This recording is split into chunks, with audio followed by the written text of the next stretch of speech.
안녕하십니까. 저는 박시용이라고 합니다. 오늘 이 시간에는 법의 이념과 우리 요즘에 문제가 되고 있는 어린이 스쿨존 사고, 즉 학교 주변 사고에 관해서 한번 교통사고와 법률이라는 제목으로 강의를 해드리겠습니다. 먼저 우리가 이제 법이라고 하는 것은 이제 그동안은 쭉 법의 효력, 법의 개념 등을 고찰해 봤는데, 오늘 이 시간에는 우리가 흔히 법의 목적, 법이 왜 존재하는가, 또 법이 추구하고자 하는 이념이 뭔가 하는 것을 한번 같이 생각해 보는 시간을 갖도록 하겠습니다. 우리가 이제 법이라고 하는 것은 꼭 있어야 된다. 우리는 이제 법치국가고 법에 의해서 모든 어떤 권리나 이제 의무가 이제 주어집니다. 그래서 이것은 단편적으로 얘기하면 하나하나 얘기가 되겠지만, 이제 총체적으로 법이라고 하는 것이 뭘 추구하고 있는가, 법이 왜 존재하는가에 대해서 얘기를 하려고 하면은 이게 법 철학적인 이제 문제가 되어서 법을 전공하지 않는 분에게는 좀 어려울 것으로 예상이 됩니다만은 한번 귀담아 들어주시기 바랍니다. 자, 법의 이념, 법이 추구하고자 하는 목적이 뭐냐 하는 것은 법 개념, 법 정의의 이제 출발점이고, 법 질서를 위한 하나 이제 목표다, 이렇게 얘기할 수가 있고, 법의 이념과 목적이라고 하는 것은 우리가 동일 개념으로 이제 보는 사람도 있고, 즉 동일 개념이라고 하는 것은 우리가 손바닥을 뒤집는 것처럼 하나의 이제 안과 이제 밖의 관계다, 이렇게 이제 말할 수가 있습니다. 물론 이제 국가의 법은 각기 개별적인 법마다의 어떤 목적을 가지고 이제 만들어집니다. 그래서 여기서 말하는 법의 이념은 개개의 법의 목적을 하나하나 열거하는 것이 아니라 이걸 이제 추상적으로 이제 통일화시키고 이제 체계화한다는 점에서 말씀을 드리고자 합니다. 자, 이 법의 이념에 대해서 여러 학자들이 설명을 하고 있지만, 그 법의 이념을 이제 하나의 단편적으로 하나하나를 얘기하면 어떤 학자는 정의라고 표현하기도 하고, 또 공공의 이제 복지, 또는 법이라고 하는 것이 각각의 어떤 행복이나 사랑, 하나의 어떤 가치만을 이제 강조하고 있지만, 제가 보기에도 이 독일의 이제 법학자라고 하는 게스타프 라드부르라는 사람이 이 법의 이념에 대해서 이제 설명을 하고 있는데, 저로서도 이제 상당히 이제 공감하는 이런 내용들이 있어서 이 게스타프 라드부르의 어떤 법의 이념을 가지고 한번 설명을 해보고자 합니다. 이 라드부르는 이제 개개의 어떤 기본 가치 하나하나를 이제 설명을 하고 있습니다. 그 중에 가장 첫째가 바로 이제 정의라고 하는 것이고, 두 번째는 법 속에 내재되어 있는 어떤 한 목적성을 추구하는 데 있다. 또 이 법으로서 어떤 제 역할을 하려고 그러면 법 스스로가 어떤 안정성을 가지고 있어야 된다라고 이렇게 설명을 하고 있습니다. 그래서 이 세 가지 어떤 기본 가치에 대해서 설명을 해보고자 합니다. 먼저 우리가 정의다. 물론 이 정의라고 하는 것이 참 추상적입니다. 정의가 뭐냐라고 물으면 대부분은 올바른 거, 바른 거, 이렇게 얘기를 합니다. 그러나 이 정의는 법의 개념과 이제 결부되어 있습니다. 그래서 이 정의의 근원을 이제 어디서 바로 이제 법의 근원은 바로 정의에서 찾고 있습니다. 그래서 정의는 어떠한 상위 가치에서 도출된 것이 아니라 진선미와 같이 절대적 가치로서 다른 어떤 가치에서도 이제 도출할 수 없는 어떤 절대적 가치다라고 이제 볼 수가 있습니다. 자, 그러면 이 정의라는 용어부터 한번 살펴보면 어떻게 이 정의가 이제 유래가 되어 있는가 하면은 서양의 법 철학에서는 이 법이라고 하는 것이 곧 정의에서 나온 것이다. 그러니까 다시 얘기하면 법은 곧 정의다. 이렇게 이제 설명할 수 있다는 얘기예요. 그리스에서는 이 법이라고 하는 것을 이제 디케, 이 디케는 하나의 여신입니다. 정의의 여신이에요. 이제 거기서 법이 출발했다. 그 다음에 또 정의라고 하는 것은 디카이온. 그러니까 언어학적으로 보면 이 디케와 이제 디카이온에서 유래됐다. 이제 그리스어로 이제 보면은 로마에서도 마찬가지입니다. 로마에서도 이제 법이라고 하는 것은 우리가 이우스라고 그러는데 이 법은 어디서 출발했느냐? 이 이우스티아라고 하는 정의에서 유래가 됐다라는 얘기입니다. 그러니까 용어만 가지고도 이 법이라고 하는 것은 곧 정의와 이제 동일시되고 있다라고 이제 생각하시면 됩니다. 그래서 법은 정의와 형평의 술이다. 이렇게 불려집니다. 즉 정의와 형평을 어떻게 빚느냐에 따라서 그 법이 과연 올바른 법이 됐는가 하는 것을 이제 말하는 겁니다. 그래서 법은 정의의 표현이고 이 법에 적합한 것이 바로 정의다. 다시 얘기하면 법이라고 하는 것은 곧 정의이기 때문에 정의에 적합한, 즉 법에 적합한 것은 곧 정의라고 봤다는 얘기입니다. 그런가 하면 동양에서는 이제 법과 정의의 어떤 중요성에 대해서는 그다지 이제 인식되지 않았습니다. 그러니까 동양에서는 그 정의를 이제 표현하기보다는 하나의 의리, 우리가 이제 법치주의보다 예치주의를 더 중시했다는 겁니다. 그러니까 우리나라도 과거에는 뭐 동방예의주의다 뭐 이런 표현을 썼는데 지금은 이제 그런 말들이 이제 사라지고 없습니다. 그래서 이 법이라고 하는 것 자체가 동양에서는 하나의 어떤 덕치를 우선시했다. 그래서 법치주의보다는 예치주의, 뭐 덕치주의가 성행돼서 법 규범보다는 하나의 도덕 규범을 중요시하는, 즉 인의예락을 도덕 규범으로 인정하였다는 점에서는 동양과 서양에서의 어떤 차이점입니다. 자, 우리가 과거의 철학자 이제 플라톤이나 이제 아리스토텔레스가 이제 등장을 하는데 이 플라톤은 정의를 인간의 이성에서 발견하려고 했습니다. 즉 인간이 가지고 있는 다른 동물과 달리 인간만이 가지고 있는 이성에서 발견하려고 했습니다.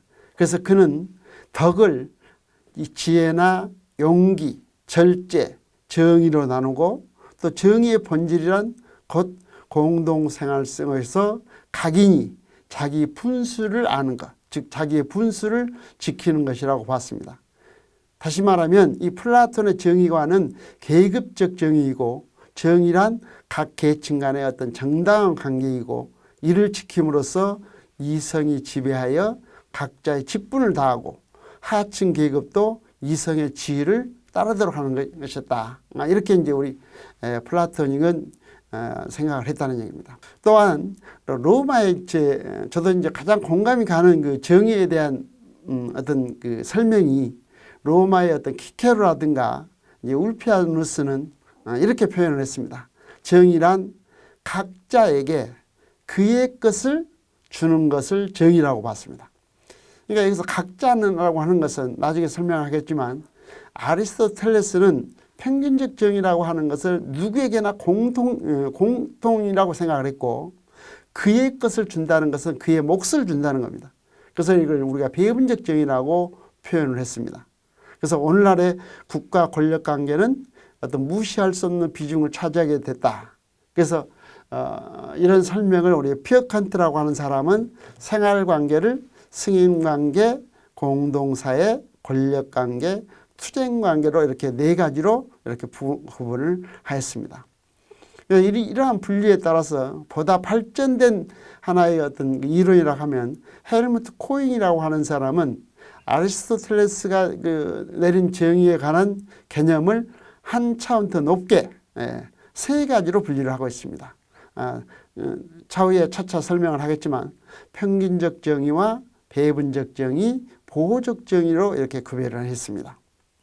그래서 먼저 평균적 정의와 이제 배분적 정의에 대한 설명을 이 아리스토텔레스가 아주 잘 표현을 하고 있습니다. 물론 이 아리스토텔레스가 최초로 이 정의의 개념을 이론화했습니다. 그래서 그는 정의를 윤리학의 견지에서 고찰해서 사람이 이행해야 될 최고의 덕목이라고 이렇게 하였습니다. 그래서 타인과의 관계에서 실현해야 될 어떤 사회적 도덕이라고 이렇게 생각을 했습니다. 그래서 이 아리스토텔레스는 정의를 크게 이제 두 가지로 나눴습니다. 그래서 넓은 의미의 정의, 우리가 흔히 한자말로 하면은 광의의 정의와 협의의 정의를 이렇게 나누고, 광의의 정의는 일반적 정의로서 인간의 심성이나 행동을 공동생활의 일반 원칙에 적합하도록 하는 것이라고 이렇게 설명을 했습니다. 그런가 하면 협의의 정의는 법의 이제 구체적 원리에 따라서 각인의 각 사람마다의 어떤 물질적, 정신적 이해를 평등히 하는, 즉 특수적 정의로 봤다. 즉 아리스토텔레스는 정의를 일반적 정의와 특수적 정의로 이렇게 나누어서 설명을 하고 있습니다. 그래서 일반적 정의는 앞에서 설명한 것처럼 어떤 보편적 가치를 의미하는 것이고, 이 특수적 정의는 앞에서 설명한 배분적 정의와 평균적 정의로 나누어서 설명을 하고 있습니다. 그래서 이 아리스토텔레스의 정의론은 개인주의와 단체주의 양 측면을 고려해서 조화를 깨함으로써 후세의 어떤 정의론에 큰 영향을 미쳤고, 오늘날에도 이 정의론의 하나의 어떤 지주를 이루고 있다라고 말씀드릴 수 있습니다. 자, 먼저 이제 평균적 정의는 이제 설명을 드리면, 이건 우리가 이제 등가 원칙입니다. 예를 들면 우리가 상품을 산다. 그러면 그 상품에 대한 가격이 있고, 내가 이제 손해를 본다. 그러면 그 손해에 대한 배상을 해야 되고, 내가 어떤 범죄를 저지르면 그 범죄에 대한 형벌을 가하는, 즉 급부와 반대급부 사이의 어떤 등가 관계를 요구하는 교환적, 보상적, 산수적 정의다. 이렇게 말씀드릴 수 있습니다. 이는 개인 사이의 어떤 거래에 있어서 사람을 기준으로 하는 것이 아니라 물과 물, 즉 물건과 물건의 어떤 동치의 원리에서 이루어지는 형식적, 기계적 평등을 추구한 것이다 라고 볼 수가 있습니다. 자, 그래서 이러한 정의라고 하는 것은 형식적, 기계적 평등을 추구한 것이고, 각 당사자 간에 대등한 지위를 보유한 채로 결합하는 이익사회 안에서 어떤 정의이기 때문에 사법의 원리가 적용되는 겁니다. 그래서 이것을 우리가 사법의 정의다 이렇게 말합니다. 따라서 이 원리는 타인의 권리를 서로 존중하는 것이기 때문에 누구의 타인의 권리를 침해해서는 안 된다. 즉 죽이지 말라, 도둑질하지 말라 등 개별적인 금지가 이렇게 은결이 되어서 누구도 해치지 말라라고 하는 일반적 금지 규범이 된다는 얘기입니다. 이것이 바로 개인주의적 인생관에 입각한 정의이고, 또 장위나 남녀에 의한 개인 차이의 차등은 전적으로 이제 무시하는, 즉 대등한 인격으로 이제 취급된다는 것입니다. 자, 그런가 하면은 이제 배분적 정의는 단체가 우선시 된다는 얘기입니다. 즉 우선시 된다고 하는 것은 단체가 재화나 명예, 공직 여러 사람에게 이제 분배하는 경우에 각자의 어떤 능력이나 공적에 따라서 공정하게 그 몫을 인정하는 기하학정의다. 이게 앞에서 말하는 평균적 정의는 1 더하기 1은 1이라는 뜻이고, 이 배분적 정의는 1 더하기 1은 2도 될 수 있고 3도 될 수 있고 4도 될 수 있다고 하는 것은 개인의 어떤 능력에 따라서 차등을 둬야 된다라고 하는 기하학적 정의다. 그래서 이를 우리는 비례적 평등이다 이렇게 말하기 때문에 이것은 공법상의 평등이라고 할 수가 있습니다. 그래서 이러한 가치는 어떤 전체의 입장에서 측정하고 여기에 맞춰서 행복이나 고통, 권리 의무를 적당히 배분하려고 합니다. 그런데 여기서 이제 두 가지 이제 어떤 난점이 있습니다. 하나는 개인적 가치의 차등을 측정할 수 있는 객관적 기준이 있어야 되는데 그러한 기준이 이제 없다는 점. 즉 우리가 내리는 모든 가치의 판단은 그 어느 것이나 상대적일 수밖에 없다. 상대적이라는 건 우리가 잘한다 못한다 하는 것도 내가 누구보다 잘하고 돈이 더 있다고 그래서 누구보다 더 있는가. 이거 상대적이란 말이에요. 어떤 기준이 없어요. 우리가 흔히 말하는 예쁘다 예쁘지 않다라고 하는 것도 상대보다는 예쁘다. 또 누구보다는 더 못하다. 이 기준이 정하기가 이제 어렵다고 하는 그런 어떤 난점이 있습니다.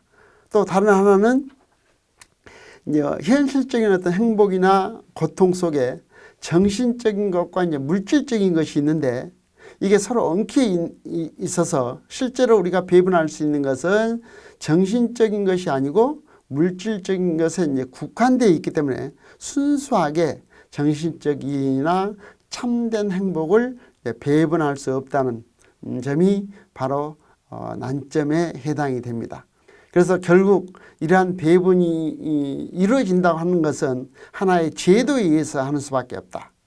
그래서 제도에 의한 제약과 또는 주관적 상대적인 판단에 의해서 하기 때문에 애곡된 인위적 배분이 될 수밖에 없고 내적인 것으로서 외적으로 환산하는 것이기 때문에 계산상의 여러 가지 무리가 따른다는 것입니다. 그래서 이렇게 볼 때 배분적 정의는 배분을 위한 엄격한 기준이 없다라고 하는 것이 큰 난점입니다. 여기서 우리가 평균적 정의와 배분적 정의의 관계를 이제 생각해 보면은 전자는 이제 지나치게 어떤 평등이 악평등이 되고 반대로 후자는 지나치게 강조하면 개인과 개인 간의 어떤 균형이 깨지게 된다는 그런 어려움이 있습니다. 과연 이 평균적 정의와 배분적 정의를 대립을 적절히 조화해서 양자를 균형 있게 실현하는 것이 요구됩니다. 결국 이러한 균형을 맞춘다고 하는 것은 법의 역할이라고 할 수밖에 없습니다. 그래서 이러한 그 평균적 정의와 배분적 정의가 중요시되는 어떤 시대적으로 보면은 시대마다 평균적 정의를 우선시하는 경우가 있고 배분적 정의를 이제 우선시하는 경우가 있습니다. 그래서 우리가 시대를 구별할 때 이제 고대와 중세와 현대로 나누는데 이 고대와 중세에서는 인간의 어떤 추상적 인격성을 이제 강화하고 오직 능력과 이제 공적을 중시하기 때문에 지배 계급에게는 아주 과대한 특권을 주고 반대로 이제 피지배 계급에는 작은 은혜와 과중한 의문을 분배함으로써 오로지 배분적 정의만을 이제 강조했던 시대가 바로 고대와 이제 중세입니다. 그러니까 중세라고 하는 것은 우리가 흔히 제후국가, 우리가 이제 봉건 국가라고 하는데 이 봉건 국가에서는 그야말로 제후가 어떤 독점적 그런 어떤 지위를 가져서 모든 부를 독차지하는 이제 그런 시대였다고 말할 수 있습니다. 자, 그러나 이제 르네상스 이후 우리가 문해부흥이라고 그러는데 문해부흥 이후에 이제 근대에 들어와서 어떤 법도 어떤 체계를 이루게 되고 또 시민혁명을 통해서 인간의 어떤 인격적 평등을 인식하면서 평균적 정의의 구현에도 이제 관심을 가지게 되었습니다. 그러나 이제 자본주의 어떤 내적 모순을 경험한 현대에 와서는 인간이 이제 구체적 생활임을 중시해서 실질적 평등의 구현을 위한 또 배분적 정의를 또 강조하고 있습니다. 그렇다고 해서 평균적 정의 실현도 경시되는 것이 아닙니다. 물론 이제 우리 시대적 배경을 보면 평균적 정의를 더 우선시하는 경우가 있고 배분적 정의를 더 우선시하는 경우가 있지만 현대에 와서는 이걸 어떻게 조화 있게 평균적 정의와 배분적 정의를 실현시킬 것인가 하는 것이 큰 과제입니다. 자, 앞에서 설명한 헬무트 코잉이 말하는 보호적 정의는 결국 이러한 평균적 정의나 배분적 정의를 실현한다고 하는 것은 결국 제도에 의해서 우리가 그 제도라고 하는 것은 어떤 실력에 의해서 실력을 제한합니다. 그러니까 누군가가 어떤 권한을 가지고 있는데 그 권한을 이제 무한정 부여한다 그러면 국민의 어떤 개인의 권리와 자유가 침해당하기 때문에 이것을 실력으로 이제 제한할 수밖에 없다. 그래서 실력적인 지배, 복종 관계는 법의 이념과 배치되는 것이기 때문에 그러한 법과 오정의 관련을 맺기 위해서는 어떤 질적 제한을 거치지 않으면 안 된다. 즉 제도를 만드는 것도 어떤 다른 어떤 권력에 의해서 제한된 범위 내에서 어떤 규정이 즉 제도가 만들어져야 된다라는 얘기입니다. 자, 그 다음에 두 번째로 들고 있는 것이 바로 이제 한목적성입니다.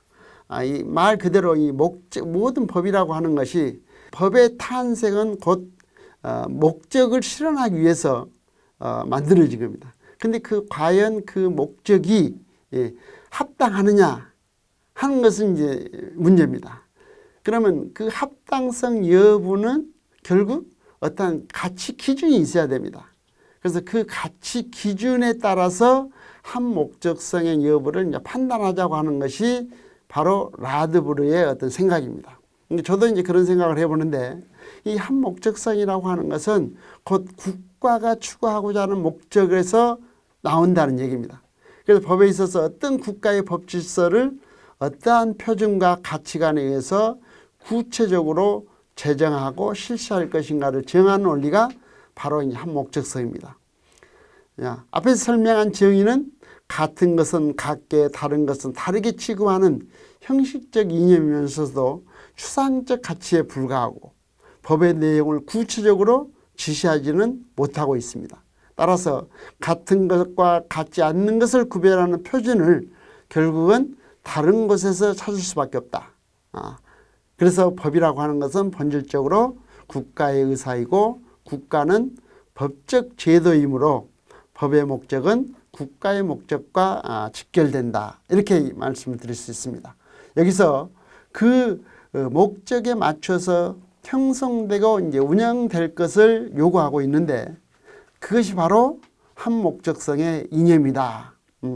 그래서 이 이념은 국가와 사회가 처해 있는 상황 속에서 지향해야 할 하나의 문제이다.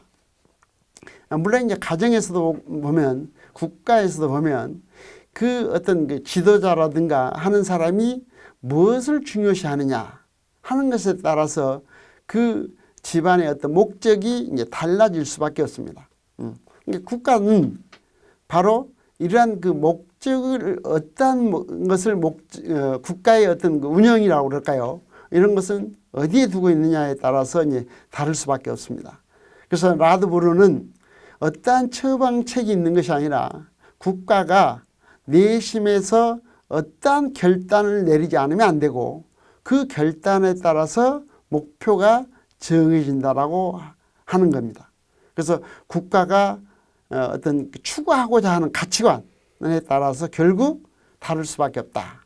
그러면 그 가치관에 따라서 그 목적하는 바가 달라질 수밖에 없다라는 얘기입니다. 그래서 이 라드부르는 그 종류의 기준, 즉 한목적성의 기준을 세 가지로 설명을 하고 있습니다. 첫째는 즉 개인주의, 개인의 어떤 자유와 권리를 우선시한다는 개인주의. 두 번째는 개인의 어떤 자유와 권리보다는 단체를 우선시하는 단체주의. 또는 이 개인과 단체를 등한시하는 문화업적주의. 이 세 가지로 나누어서 설명을 하고 있습니다. 그렇다면 개인주의라고 하는 것은 개인의 가치를 국가 목적의 궁극적인 목표로 이제 지향하고 있다라는 얘기입니다. 즉 개인의 자유와 행복이 최대한 보장되도록 하는 데 있다. 법이라고 하는 것은 예컨대 사람이 생명권을 가지고 있다. 그러면 이 생명을 끊는다고 하면은 어떤 사람에게는 다른 사람에게는 그것이 아무리 의미가 없는 것이라 할지라도 전 세계를 통해 보면은 전 국민이 취한 모든 정치적, 종교적, 국민적 사건과 모든 학문적, 예술적, 기술적 진보보다 비교할 수 없을 정도로 중요하다라는 얘기입니다. 다시 얘기하면 즉 개인의 어떤 생명권이라고 하는 것이 어느 것과도 비교할 수 없는 아주 중대한 사건이라는 얘기입니다. 자, 문화를 보더라도 문화는 개인적 교양의 수단이고 국가 및 법은 개인의 보장과 향상을 위한 제도에 불과하다고 이제 주장을 합니다. 이처럼 국가를 포함한 단체는 개인보다 하위에 있는 가치에 서게 된다. 즉 단체보다는 개인의 어떤 그 행복 이걸 더 우선시했다라는 얘기입니다. 그런가 하면 또 단체주의는 개인의 어떤 가치보다는 단체, 이게 개인의 가치가 그 단체 안에서 이루어진다. 물론 우리가 개인주의나 단체주의냐 하는 것은 다 중요하지만 그 나라의 그 국가의 어떤 목적이 최우선되는 것이 단체 가치를 우선시하느냐 개인 가치를 우선시하느냐에 따라서 한 목적성의 여부가 달라진다는 얘기입니다. 자, 그런 면에서 이 단체주의는 단체를 최고의 가치로 신봉한다. 그래서 개인의 인격은 단체의 일부분에 속한다. 단체의 일부분으로 단체의 가치를 실현하는 범위 안에서만 인정되고 존중된다는 얘기입니다. 따라서 단체를 유지 발전시키기 위해서는 단체 입장에서 개인에게 비례적 평등을 실현시키면서 배분적 정의에 더 중점을 두게 된다. 예컨대 국민은 목적 생명 활동 수단을 하나의 유기체이고 이들 목적 생명을 분리된 또는 집단으로 결합된 개개의 국민 각자를 초월한다. 자, 다시 한번 설명을 드리지만 단체주의라고 하는 것은 개인주의보다 개인의 어떤 가치가 단체 안에서 이제 이루어져야 한다라는 얘기입니다. 그렇다고 그래서 우리가 이제 개인의 가치를 이제 무시한다는 것이 아니라 단체 가치를 중요시하고 우선시함으로써 그 단체 가치 안에서 개인의 가치가 존중된다라는 얘기입니다. 자, 그런가 하면 이제 문화업적주의라고 하고 또는 초인격주의라고 그러는데 제가 이제 생각할 때라도 이게 좀 극단적이지 않느냐 하는 생각을 해봅니다. 즉 개인도 단체도 아닌 인간이 만든 어떤 문화, 작품을 최고의 가치로 신봉한다는 태도입니다. 즉 수천만의 목숨보다도 피라밋이 위대하다고 보고 불난 집에서 아이보다도 미켈란젤로 그림을 더 중요시해서 먼저 꺼내야 한다고 하는 어떤 극단적인 주장입니다. 저도 이제 그런 생각을, 저도 이제 이집트를 가보지는 않았지만 그 스핑크스나 그 피라밋을 만드는 과정에서 얼마나 많은 희생자가 나왔을까. 그 희생을 무릅쓰고라도 그야말로 문화적으로 어떤 그러한 그 위대한 어떤 유물을 어떤 산물을 만들어내기 위해서 그걸 만들었다 했을 때는 그게 더 중요하다는 겁니다. 이것이 바로 이제 문화업적주의입니다. 그러니까 물론 오늘날에 와서는 이 문화업적주의도 우리가 이제 덜 중요시하는 이제 그런 생각을 하고 있지만 이거는 어디까지나 우리가 이제 국가의 어떤 목적을 달성하는데, 그러니까 우리가 법을 만들 때도 보면 개인의 권리를 중요시하는 법이 있는가 하면은 단체를 중요시하는 법이 있고 또 어떤 문화적 산물을 중요시하는 경우가 있기 때문에 개개의 어떤 그 가치에 따라서 판단할 수밖에 없다고 생각합니다. 이와 같이 이제 국가의 목적을 이루는 여러 주의, 즉 개인주의와 단체주의, 이제 문화업적주의, 그러니까 이 서로 그 어떤 주의가 서로 이제 모순되고 이제 대립된다고 볼 수 있습니다.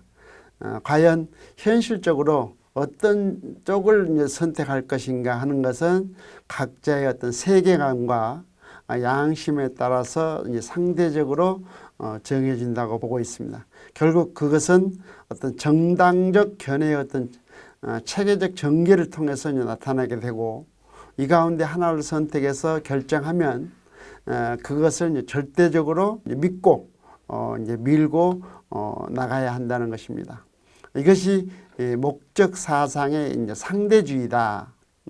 그래서 목적 사상의 상대주의는 민주주의 원리의 어떤 표현이고, 또 이를 극단적으로 추구하면 이것이 바로 어떤 정당의 이데올로기로도 허용될 수밖에 없습니다. 그러나 민주주의 본질인 어떤 자유를 파괴하는 법 질서는 이미 민주주의 자체를 이제 부정하는 결과를 초래하기 때문에 전체주의라고 하는 것은 허용될 수가 없습니다. 자, 끝으로 이제 법적 안정성을 라드브루는 들고 있습니다. 즉 정의와 한 목적성을 추구하기 위해서는 법 자체가, 법 스스로가 안정되어 있어야 된다라는 얘기입니다. 제가 우리 학생들에게도 이런 강의를 할 때 그런 얘기를 하는데, 제가 어떤 행복을 추구하고 또 운동을 하고 여행을 하기 위해서는 내 스스로가 이제 건강해야 된다는 겁니다. 내 스스로가 이제 건강하지 않으면 어떤 운동이나 여행이나 내가 하고자 하는 일을 이제 할 수 없다는 것입니다. 그러니까 법도 마찬가지입니다. 우리가 정의를 실현하고 한 목적성을 추구하는 데 있어서 법 자체가 어떤 안정되어 있지 않으면 그 법의 이념을 이제 실현하기 어렵다는 얘기입니다. 즉, 이 법적 안정성이 보장되어야만이 사회 질서의 안정성도 이제 보장된다. 그러는 이유는 법이라고 하는 것은 행위 규범인 동시에 재판 규범이기 때문에 법이 자주 변경되면 국민이 행동 지침을 잃게 될 수도 있다. 또 사회도 안정을 잃을 수도 있다라는 얘기입니다. 그러므로 법적 안정성은 우선 법의 실정성을 요구하고 법의 실효성을 요구하는 겁니다. 어떤 사실이 계속되는 경우에는 법적 안정성의 원칙에 따라서 그 상태를 인정해서 기존 사실화하는 경우가 우리 법에서도 나타나고 있습니다. 예를 들면 소멸시효다. 그러니까 나에게 주어진 권리를 일정 기간 행사하지 않으면 시효로 인해서 그 권리가 소멸해 버린다는 것, 또는 내 권리를 행사하지 않으면 어느 누군가가 그 권리를 사용을 해서 취득시효로 인해서 어떤 권리를 취득한다든가, 또 사법상의 어떤 점유가 되어 있으면 그 점유 자체를 인정해 준다든가, 또 우리가 이제 선의 취득이라고 하는 것은 어떤 무과실로 인해서 취득을 하는 경우에는 자기의 어떤 그 소유가 된다든가, 또 국제법상에서 현상 유지 이론처럼 국제법상 어떤 현상이 장기간 지속되는 경우에는 그 국제법으로 인정되어 버린다는 것, 이러한 제도들이 바로 이제 법적 안정성에서 오는 것입니다. 그래서 죄를 범한 뒤에 일정 기간이 지나면 공소시효에 걸려서 공소를 제기할 수 없도록 한다든가, 형의 선고를 받는 자가 재판이 확정된 후에는 그 형의 집행을 받지 않고 일정 기간이 경과한 경우에는 집행이 면제된다든가, 이러한 공소시효나 형의 시효 제도 등은 바로 법적 안정성을 보호하기 위한 것이라고 할 수가 있습니다. 이처럼 법이라고 하는 것은 서로 어떤 그 이념 간의 어떤 충돌을 가져올 수도 있고, 또한 이것을 조화 있게 운영함으로써 법이 추구하는 목적을 실현시키려고 하는 것은 그 국가의 어떤 기본 원리가 뭐냐에 따라서 달라질 수밖에 없습니다. 자, 이어서 이제 교통사고와 이제 법률에 대해서 이제 설명을 드리고자 합니다. 과거 우리나라가 1990년대만 하더라도 1년이면은 사망자 수만 거의 1만 명이 가까울 때가 있었습니다. 즉 우리가 이제 사망사고라 하면은 사고 직후 72시간 안에 사망하면 이를 이제 사망사고라 합니다. 그러니까 통계학상 이제 그렇다는 얘기입니다. 그러니까 72시간 이후에 죽은 사람은 사망사고로 이제 분류가 되지 않습니다. 물론 이제 오늘날에서 이 교통사고, 정부가 앞장서서 교통사고를 줄이기 위해서 여러 가지 법이라든가 즉 제도를 이제 마련하고 있습니다. 요즘에 들어와서 2019년에 우리가 이제 스쿨존에서 9살 난 이제 민식군이 사망한 사례를 기준으로 해서 이제 보다 강화된 도로교통법이라든가 교통사고 처리 특례법이라든가 특정 범죄 가중에 관한 처벌 등이 손을 봐서 보다 엄중하게 이제 대처를 하고 있습니다. 그래서 이러한 것을 이제 내용을 한번 살펴보도록 하겠습니다. 자, 교통사고라고 하면 우리가 이제 항공기도 있고 바다에서는 이제 선박, 육지에서는 이제 우리가 자동차, 이렇게 모든 것을 우리가 모든 교통수단에서 발생하는 사고를 우리가 이제 교통사고라고 하지만 여기서는 도로상에서 자동차 사고에 관한 것만 설명하기로 하겠습니다.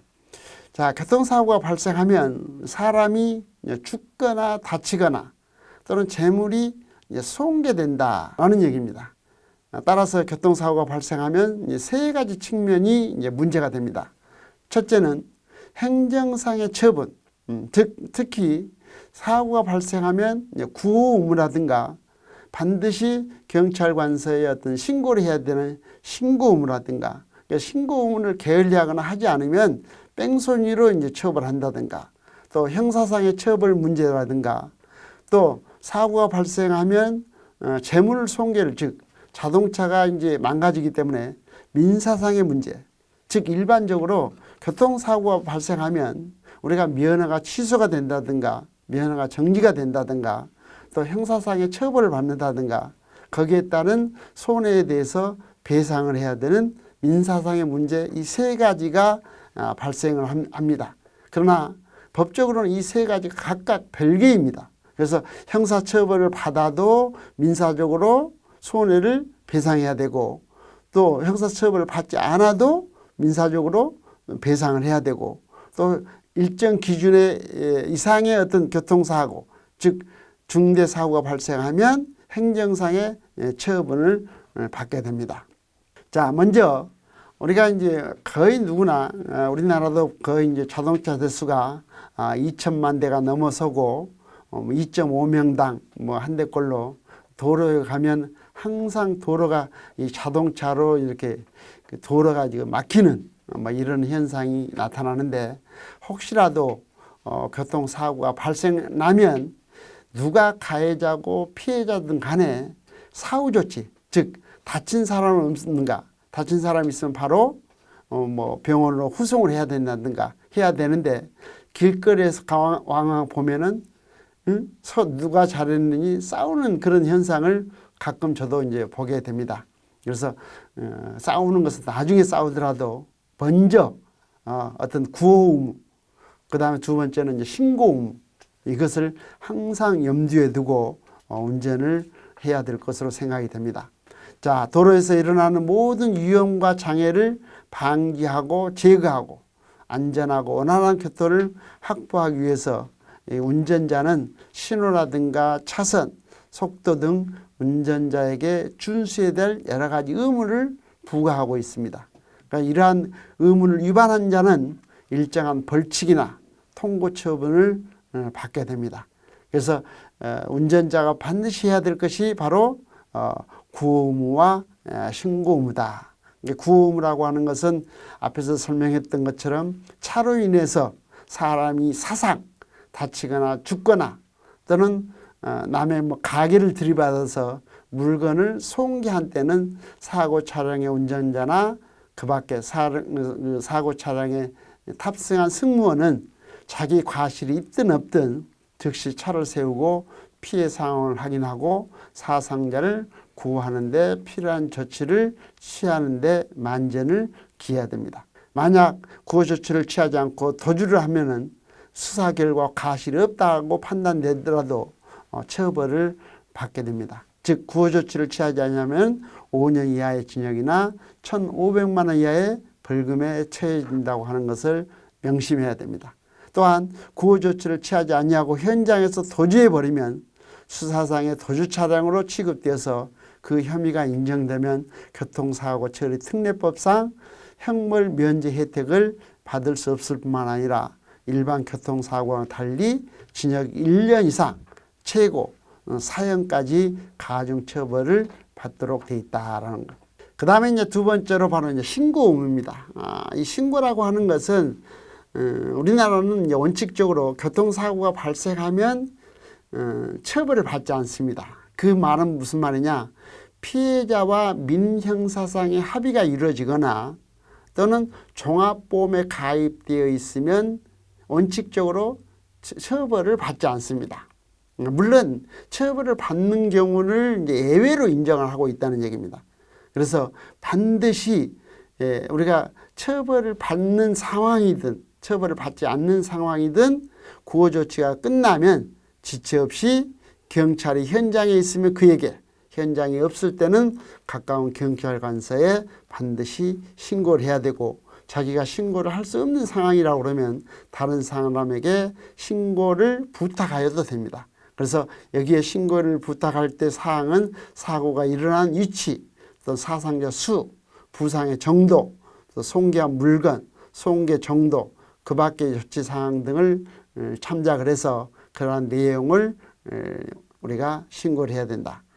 즉 단순한 교통사고 경우에는 입건이 되어도 공소권이 없으므로 신고를 반드시 하는 것이 더 좋습니다. 만약 피해자가 신고를 원하지 않는다든가 사고가 경미하여 신고를 하지 않아서 나중에 신고 의무 불이행이 문제가 되면은 30만 원 이하의 벌금이나 구류 처분을 받을 수도 있다고 하는 것을 명심해야 됩니다. 자, 그 다음에 이제 그 밖의 조치로서는 사고가 발생하면 사고 운전자끼리 현장에서 서로 자기가 잘했다고 싸우는 것이 보통인데, 그러면 교통이 마비가 되고 또 이러한 상황을 모르고 달려오는 후속 차량에 의해서 제2차 사고가 발생하는 경우도 가끔 있습니다. 그래서 반드시 현장을 보존하고 사진을 찍는다든가 해서 차를 길가로 이동을 시키는, 또 필요하다 그러면 어떤 목격자를 확보해 두는 것도 좋고, 또 사진 촬영을 해 놓고, 또 사고 난 직후에 차량의 어떤 위치를 어떤 분필이나 또는 스프레이로 인해서 표시를 해 놓음으로써 잘잘못, 즉 과실 여부를 판단할 수가 있습니다. 즉 요즘에야 뭐 블랙박스가 있어서 뭐 꼼짝 마라 얘기를 합니다만은, 과거에는 블랙박스가 없을 때는 반드시 어떤 그 분필이라든가 스프레이에서 사고 직후에 어떤 마지막 그 현장을 보존하기 위해서, 심지어 어떤 사람은 그 차를 빼지 않고 도로 한가운데 세워놓고 싸우는 그런 것으로 인해서 제2차 사고가 발생해서 뒷차에 치여서 운전자가 사망하는 그런 사례까지 있었습니다. 그래서 반드시 현장의 사고나 어떤 유리가 깨지면 유리를 바로 이제 그 제2차 사고를 방지하기 위해서 어떤 유리품이라든가 이런 것을 잘 처리를 하는 그런 지혜가 필요합니다. 자, 그러면 이제 사고 운전자는 이제 형사 책임을 지게 되는데, 우리 이제 형법에서는 재물 손괴에 대해서는 이제 우리가 재물 손괴가 이루어지면 재물만 배상해 주면 됩니다. 다시 얘기하면 형사처벌을 이제 받지 않습니다. 그렇지만 이 도로교통법에서는 자동차로 인해서 재물을 손괴한 경우에는 처벌을 하는 경우가 있습니다. 물론 형법상에서는 문제가 되지 않지만 이 도로교통법에서는 이에 대한 처벌 규정을 두고 있습니다. 즉 어떤 업무상 주의를 게을리하거나 중대한 과실로 인해서 다른 사람의 건조물이나 그 밖의 재물을 손괴한 때는 2년 이하의 금고나 500만 원 이하의 벌금에 이렇게 처하도록 되어 있습니다. 자, 두 번째 이제 업무상 과실치사상죄 또는 중과실치사상죄 이런 제목을 붙였는데, 운전이라고 하는 것은 일정한 자격 기준, 즉 운전면허를 받아서 운전을 한다는, 즉 의사가 의사면허를 받아서 의료행위를 하는 것처럼 이것도 하나의 업무라고 보는 겁니다. 그러면 이 업무는 일반 어떤 업무보다도 보다 고도한 주의 의무를 필요로 하기 때문에 업무상 과실치사상죄가 되고 또는 중과실치사상죄가 해당이 됩니다. 즉 이 교통사고로 인해서 사람을 사상하게 하는 경우에는 형법상 업무상 과실치사상죄가 성립된다는 얘기입니다. 즉 형법은 업무상 과실, 중대한 과실로 인해서 사람을 사상에 이르게 한 자는 5년 이하의 금고, 2천만 원 이하의 벌금에 처하도록 하고 되어 있고, 교통사고 처리 특례법에서는 5년 이하의 금고, 2천만 원 이하의 벌금에 똑같이 처하도록 이렇게 되어 있습니다. 즉 이 죄는 과실치사상죄에 비해서 업무자라는 신분관계로 인해서 형이 가중처벌된다라는 얘기입니다. 그리고 이렇게 가중처벌하는 이 근거가 어디에 있느냐? 업무자에게는 보다 무거운 주의 의무가 가해지기 때문에 이걸 가중처벌한다라는 얘기입니다. 또는 주의 의무는 동일하지만 업무자에게는 고도의 주의 능력이 있으므로 유법성이 크다는 점에서 가중 근거가 되어야 된다. 또는 주의 의무는 동일하지만 업무자에게는 일반적으로 결과에 대한 예견 가능성이 크기 때문에 보통 사람의 중과실과 같다는 이런 견해. 이 세 가지 견해가 있는데 다수설은 세 번째 주의 의무는 동일하지만 업무자에게 일반적으로 결과에 대한 예견 가능성. 그러니까 우리가 이 자동차라고 하는 것은 정말 우리의 편리성을 가져다 주지만 이걸 잘못 이용하면은 하나의 흉기로 이제 돌변할 수 있기 때문에 그 흉기에 대한 어떤 예견 가능성이 크다는 점에서 가중처벌하는 근거로 삼고 있습니다. 자, 운전행위와 업무가 왜 업무냐? 자, 조금 전에 설명한 것처럼 일반적으로 업무라고 하면 사람이 사회생활의 주의에 기해서 계속하여 행하는 사무를 말합니다. 그래서 사회생활상 지위에 기한 사무란 사람이 사회생활을 유지하면서 행하는 사무로서 예컨대 무슨 식사를 한다든가 육아활동을 한다든가 가사는 여기에 해당하지 않는다는 얘기입니다. 그래서 업무는 객관적으로 상당한 횟수를 반복해서 행해지거나 또는 반복 계속할 의사로 행하는 것이어야 된다는 것. 즉 호기심을 단 1회를 운전하는 것으로도 업무라고는 할 수는 없지만 장래 반복해서 행할 의사로 운전할 때는 단 1회의 운전이라도 업무에 해당한다는 얘기입니다. 그래서 이 업무라고 하는 것은 우리가 일상생활의 어떤 그 생활관계를 얘기하는 것이 아니라 보다 어떤 그 주의 의무를 요하고 또 계속 반복해야 될 사무를 업무라고 하는 겁니다. 그래서 이 운전이라고 하는 것도 계속해야 될 사항이기 때문에 운전행위 자체를 업무라고 보고 있는 겁니다. 그래서 운전자의 그 주의 의무, 업무상 운전자의 주의 의무는 첫째, 사고 방지 의무. 그러니까 사고를 방지하기 위해서는 운전자가 운전을 하기 전에 자동차를 점검, 즉 자동차의 어떤 그 점검을 하지 않아서 또 자동차의 어떤 결함으로 인해서 이제 사고가 날 수 있기 때문에 운전자가 운전에 대한 어떤 경각심을 가지고 사전에 즉 정비를 게을리해서는 안 된다. 또한 운전 중에는 교통신호나 어떤 제한 속도, 우리가 흔히 말하는 각 도로마다 이제 규정 속도가 있습니다. 그래서 예를 들면 경부고속도로는 110km, 일반 국도는 80km, 60km 이 제한 속도를 유지한다든가 또 앞차와의 간격을 속도에 따라서 안전거리를 확보한다든가 또 추월 방법에 있어서도 2차선에서 1차선으로 추월해야 되는데 어떤 사람은 뭐 1차선에서 3차선으로 추월한다든가 이것도 추월 방법 위반에 해당이 됩니다. 그리고 운전할 때는 항상 전후 좌우를 이제 살피고 장애물이 나타나면 언제든지 급제동할 준비를 갖추고 있어야 된다. 우리 사람들은 그 운전이라고 하는 것은 정말 쉽게 생각합니다. 운전을 한 3개월 내지 한 4개월만 하면 거의 운전에 대한 그 고수인 것처럼 자랑을 하고 그러는데 이 운전은 초보자이든 뭐 30년을 운전을 했든 40년을 운전을 했든 뭐 지금까지 내가 사고를 한 번도 안 났으니까 왜 사고가 났는지 모르겠다고 하는 사람이 있는데 그것은 맞지가 않습니다. 언제든지 사고가 날 수 있다고 하는 점을 염두에 두고 운전을 아주 주의를 아주 게을리해서는 안 되는 것이 바로 운전이라고 할 수 있습니다. 또 끝으로 또 운전이 끝난 후에는 미끄러지거나 다른 사람이 운전하지 못하도록 안전한 조치를 취할 의무가 있습니다. 다음은 이제 신뢰 원칙에 대해서 한번 살펴보겠습니다.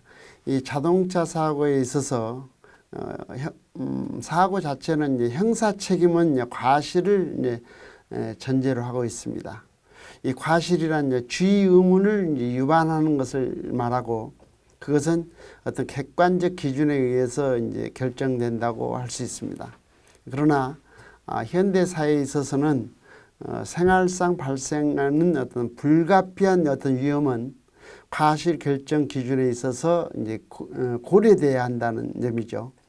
이것이 바로 이제 허용된 위험의 법리라고 합니다. 즉 운전자가 어떤 필요한 조치를 다 강구한 이상 사고가 났다 할지라도 신뢰 원칙에 의해서 책임을 이제 물을 수 없다는 얘기입니다. 이걸 우리가 허용된 위험의 법리로 이 교통사고에 이제 적용하는 것이 바로 신뢰 원칙입니다. 그러니까 이러한 신뢰 원칙이란 스스로 교통규칙을 준수한 운전자는 다른 어떤 교통 관여자도 교통규칙을 준수할 것이라고 이제 신뢰하면 족하는 것이지, 그 이의 경우까지 예견해서 안전조치를 취할 의무는 없다고 하는 것입니다. 그러나 오늘날 이 신뢰 원칙이 어느 정도 이제 수정이 되고 있습니다. 그 이유는 뭐냐면, 신뢰 원칙은 과실 기준으로 이제 정하는 원칙이기 때문에 신뢰 원칙이 적용되기 위해서는 원활한 어떤 자동차 교통의 어떤 필요성이라든가 또는 교통 환경의 어떤 정비 또는 교통 교육, 교통 도덕의 보급이 이제 전제가 되어야 합니다. 따라서 신뢰 원칙은 신뢰할 수 없는 특별한 사정이 있는 경우에는 적용되지 않는다.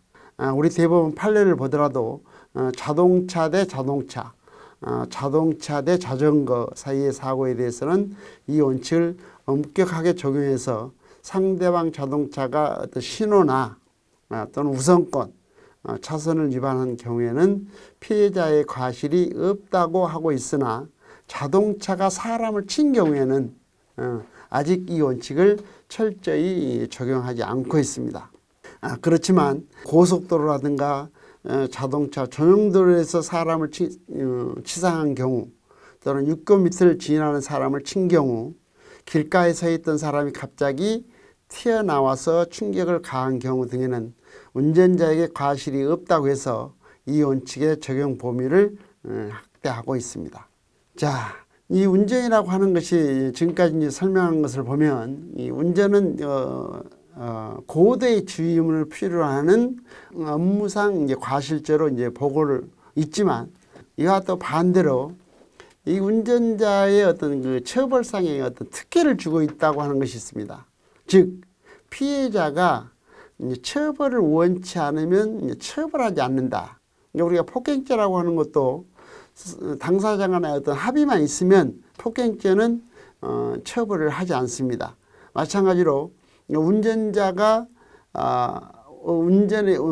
자동차 사고로 인한 피해자가 운전자를 처벌을 원치 않을 때는 처벌하지 않다. 이것이 이제 바로 이제 반의사 불벌죄라고 합니다. 즉 피해자의 의사에 반해서 처벌할 수 없다라는 원칙이 있어요. 물론 여기에도 예외가 있긴 하지만, 반의사 불벌죄로 하고 있다고 하는 것은 사고를 냈음에도 불구하고 처벌하지 않는다고 하는 것은 하나의 운전자에 대한 어떤 특혜가 아닌가 하는 생각을 해볼 수 있습니다. 그래서 이러한 경우에는 공소를 제기할 수 없도록 함으로써 교통사고를 일으키는 운전자가 처벌을 받지 않는다. 근데 그것은 이제 뭐가 전제가 되어야 하냐면은 그 자동차가 종합보험에 가입되어 있거나 또는 공제조합에 가입되어 있거나 하는 경우에는 피해자의 의사에 상관없이 피해자가 합의가 있는 것으로 간주해서 공소를 제기할 수 없도록 하고 있습니다.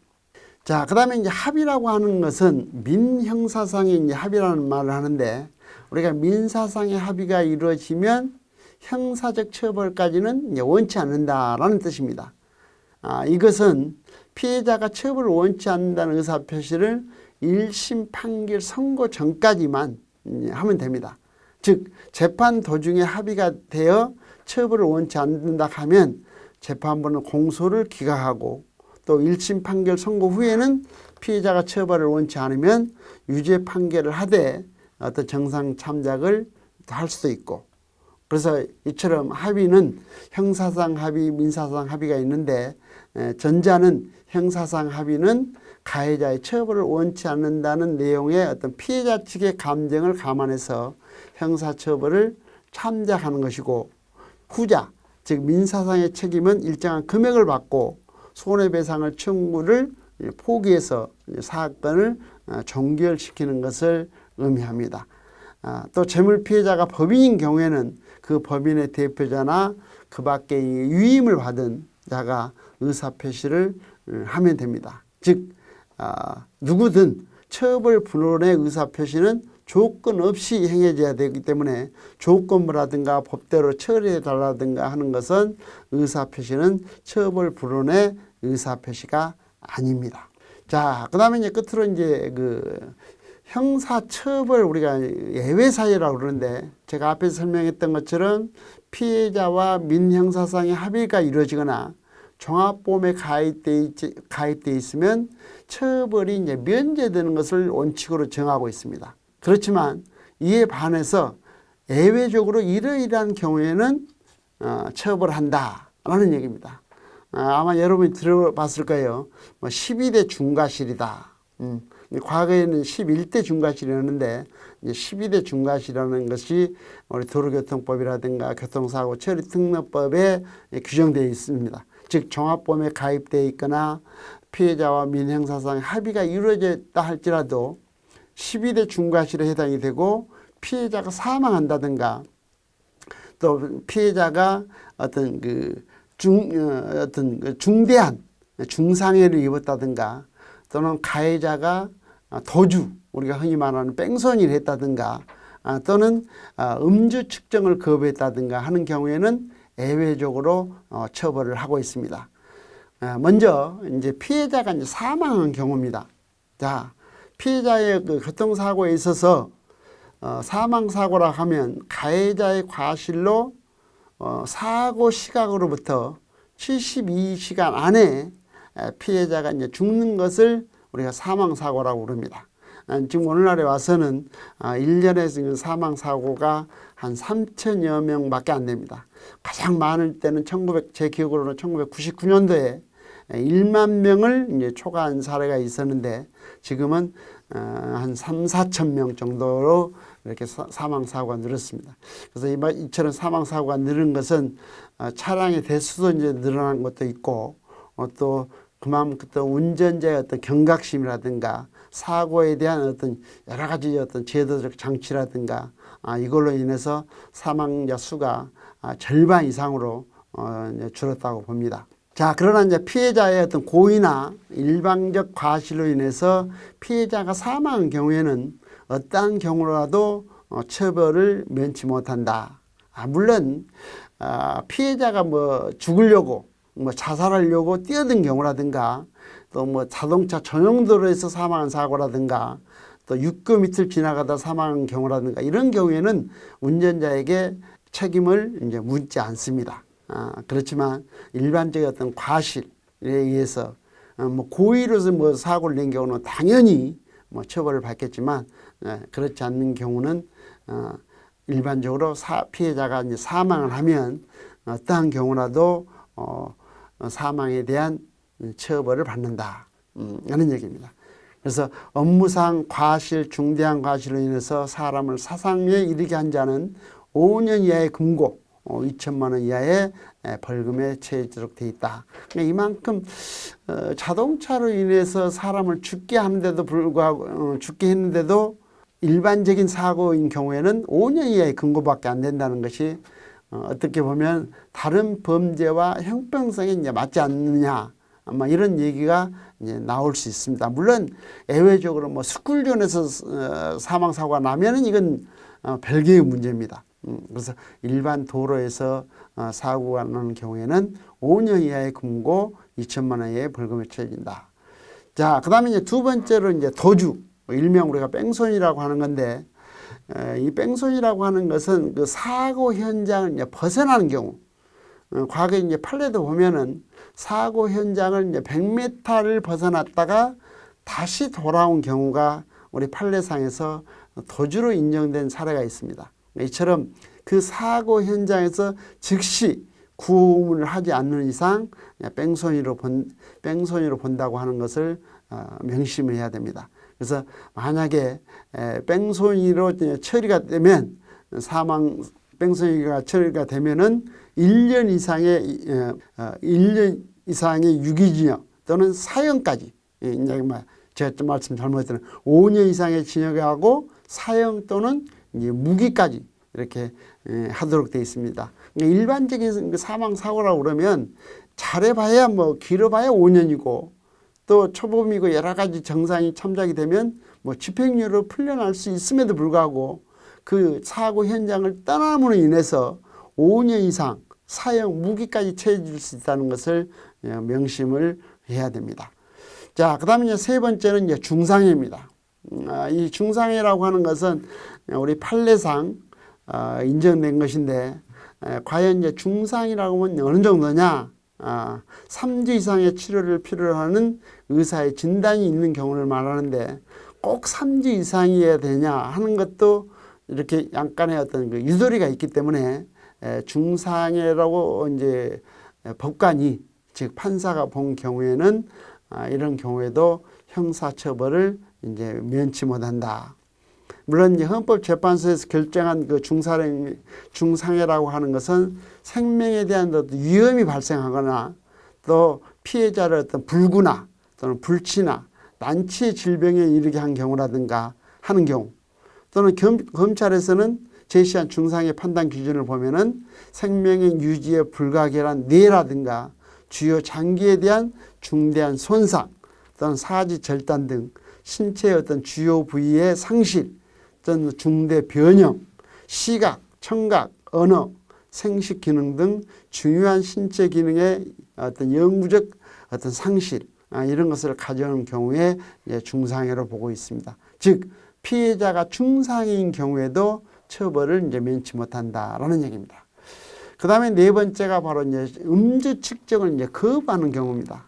그래서 우리가 보통 이제 경찰 공무원의 교통의 안전과 위험을 방지하기 위해서 필요하다고 인정되는 경우, 또는 술에 취한 상태라고 본 경우, 자동차 등을 운전하였다고 인정할 만한 상당한 이유가 있는 경우에는 운전자가 술에 취했는지 취하지 않았는지 어떤 호흡이나 혈액을 통해서 측정을 합니다. 그러나 이 측정 자체를 이제 거부한 경우에는 형사처벌을 면치 못한다라는 얘기입니다.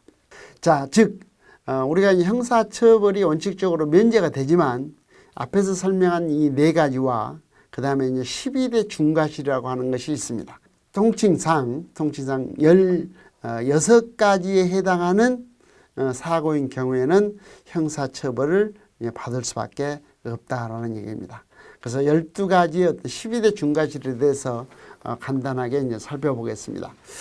자, 첫째, 우리가 이제 신호를 위반한다. 이 신호라고 그러면 교통 신호기가 있고, 그 다음에 교통 정리를 하는 이제 경찰 공무원이라든가 교통 순시원, 또는 전투 경찰, 또는 의경, 전병, 헌병, 모범 운전자 등의 신호나 또는 통행 금지, 또 일시 정지를 내용하는 안전표지가 표시되는 어떤 지시를 위반해서 운전하는 경우입니다. 예컨대 비보호 좌회전 표시가 있는 곳에서 신호에 따르는 차량의 진로가 방해되지 않을 때는 좌회전을 할 수 있다. 그러니까 비보호 좌회전이라고 하는 것도 우리가 이제 빨간불 때 차가 안 오면 이제 가는 사람이 있지만 파란불일 때 차가 오지 않으면 좌회전을 할 수 있다라는 얘기입니다. 자, 두 번째 바로 이제 중앙선입니다. 우리가 이제 중앙선이라고 하는 것은 이제 바로 이제 우리가 흔히 생명선이라는 표현을 쓰는데, 이 중앙선은 우리가 이제 노란 항색선으로 이제 하나가 그어진 경우가 있고 이제 두 줄이 이제 그어진 경우가 있습니다. 그래서 이 중앙선을 이제 넘어가면, 차량의 어떤 일부가 넘어가면 바퀴가 넘어가야 되는 것이 아니라 차량 자체가 넘어가면 중앙선 침범으로 이제 본다는 얘기입니다. 그래서 중앙선을 완전히 넘어서 반대 차선으로 들어가는 경우뿐만 아니라 차체의 일부가 중앙선을 살짝만 물고 들어와도 이제 중앙선 침범이 됩니다. 예컨대 브레이크를 이제 늦게 밟아서 또는 가속으로 달리다가 미끄러져서 또는 안전거리 미확보로 달리다가 앞차가 급정거하는 바람에 앞차와 어떤 충돌을 피하기 위해서 중앙선을 넘어가는 경우가 바로 여기에 해당이 됩니다. 그러나 반대로 뒷차에 받쳐서 이제 중앙선을 넘어가는 경우라든가 겨울철에 그 빙판길을 천천히 감에도 불구하고 미끄러져서 넘어가는 경우라든가 이런 경우는 중앙선 침범 사고로 보지 않는다. 다시 말하면 불가항력에 의해서 중앙선을 침범하는 경우에는 중앙선 침범 사고에 해당되지 않습니다. 그 다음에 세 번째는 속도 위반입니다. 물론 그 속도 위반이라고 하는 것은 우리가 그 각 도로마다 제한 속도 또는 이제 규정 속도가 있습니다. 그래서 그 규정 속도를 우리가 시속 이제 몇 킬로 이렇게 얘기를 합니다.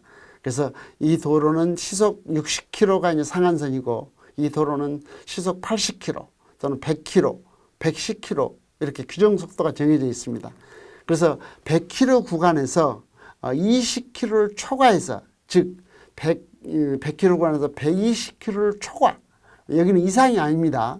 우리 법에서는 이렇게 미만, 이하, 이상, 초과가 있는데 초과라고 하는 것은 100km 이상이다 그러면 100km가 들어가지만 100km를 이제 초과해야 하기 때문에 101km가 이제 돼야 됩니다. 그래서 20km를 초과해서 운전하다가 사고가 난 경우에는 속도 위반 사고라고 그래서 중과실로 보고 있다. 그래서 이 속도 위반이라고 하는 것은 어떻게 측정하느냐?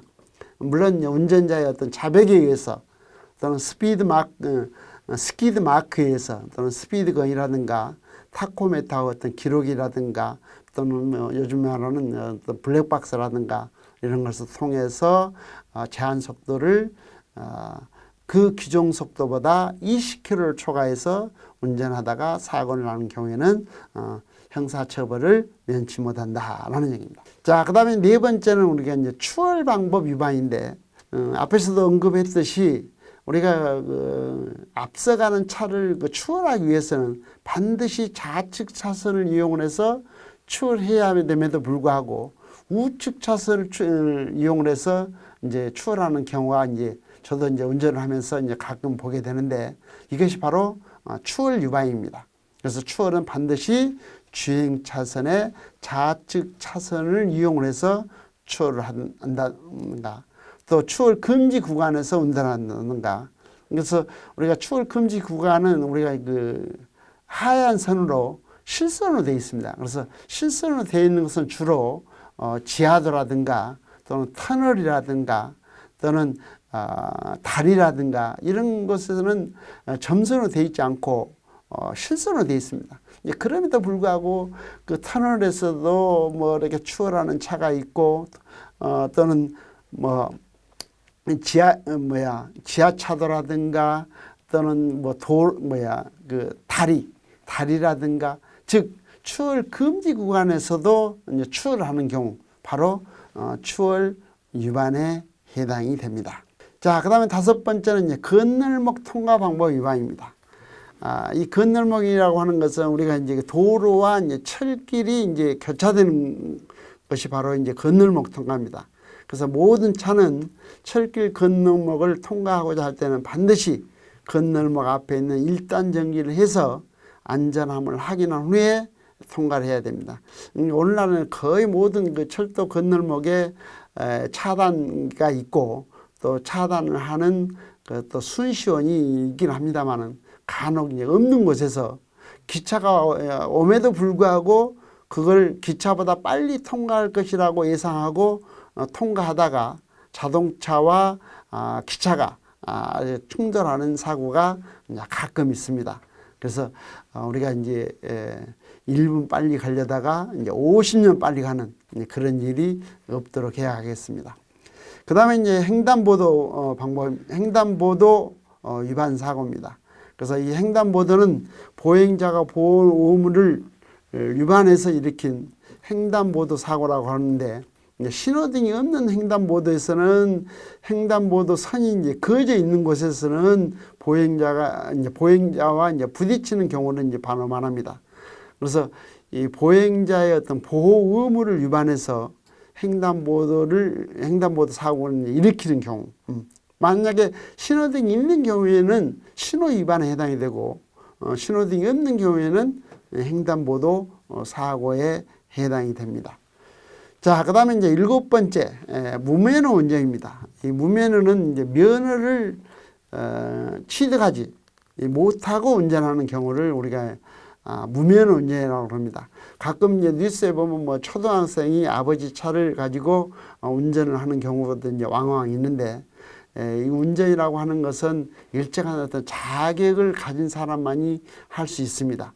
그래서 이 무면허 운전에 대해서는 아주 엄격하게 처벌을 하고 있다고 하는 것을 명심해야겠습니다. 물론 무면허 운전이라고 그러면 면허증을 발급하지 아니하거나 국제운전 면허증을 소지하지 아니하고 운전하는 경우라고 얘기를 하는데, 우리가 이제 면허를 땄지만 면허를 소지하지 않는 경우는 면허 이제 불소지에 해당이 될 뿐입니다. 또한 또 면허증이 있음에도 불구하고 그 운전할 수 있는 차량이 한정된 면허 직종, 즉 우리가 이제 2종 보통, 뭐 1종 보통, 대형 면허 뭐 이런 것이 있는데, 예를 들면 2종 보통 면허를 소지한 자가 뭐 고속버스를 운전한다든가, 또는 2종 보통 면허를 가지고 1종만이 운전할 수 있는 차량을 운전한다든가 하는 경우에도 무면허 운전이 되고, 또 면허가 정지 기간 동안에 또 운전하는 것도 무면허에 해당이 됩니다. 그래서 반드시 무면허 운전 중에 사고를 낸 경우에는 이 보험 처리도 이제 받지 못합니다. 물론 받지 못한다고 저는 얘기를 합니다만은 대인원과 자손을 제외하고 못한다는 얘기입니다. 자, 그 다음에 이제 8번째 바로 이제 음주 또는 약물 복용 운전입니다. 음주 또는 약물 복용 운전. 그래서 우리가 약물 복용 운전에 대해서는 이제 단속하기가 이제 어렵습니다만은, 음주운전에 대해서는 이제 엄격하게 단속도 자주 하고 있고, 또 과거보다는 음주에 해당하는 그 기준을 보다 이제 낮췄기 때문에 그야말로 술을 입에다 대면 음주에 해당된다는 것을 명심을 해야 됩니다. 물론 이제 도로교통법에서는 운전이 금지되는 술에 취한 상태의 기준이라고 하는 것이 혈중 알코올 농도가 0.03% 이상인 경우로 이렇게 규정을 하고 있습니다. 물론 이제 과거에는 0.05%였지만 지금은 0.03% 이상으로 음주를 이제 단속하고 있다.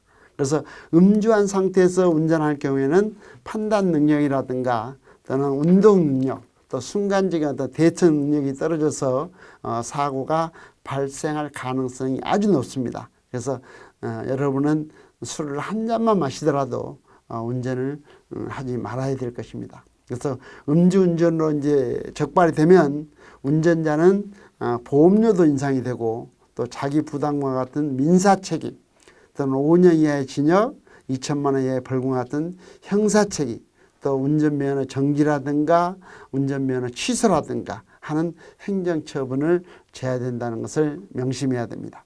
자, 여기서 우리가 그 민사책임이라고 하는 것은 음주운전을 1회 적발 시는 이제 10%, 2회 적발 시는 20%의 어떤 보험료가 할증되도록 되어 있고, 음주운전으로 인해서 교통사고가 발생하는 경우에는 발생 시에는 종합보험에 가입되어 있어도 대인 사고의 경우에는 1,000만 원, 대물 사고에는 500만 원에 해당하는 자기 부담금을 부담해야 된다는 것. 그래서 보험료는 본인 명의 자동차 보험에 한해서 할증이 됩니다. 여러분 이거 자료에도 보다시피 법규를 위반하면 보험 할증이 되는데, 무면허 도주인 경우에는 20%, 음주운전 1회의 경우는 10%, 음주운전 2회 이상인 경우에는 20%, 뭐 신호 위반이라든가 속도 위반이라든가 중앙선 침범인 경우에는 5%에서 10% 이렇게 2년간 할증을 하도록 되어 있습니다. 그 다음에 이제 그 형사 책임에 대해서도 제가 말씀을 드리겠는데, 음주운전을 하게 되면 형사처벌이 대상이 된다.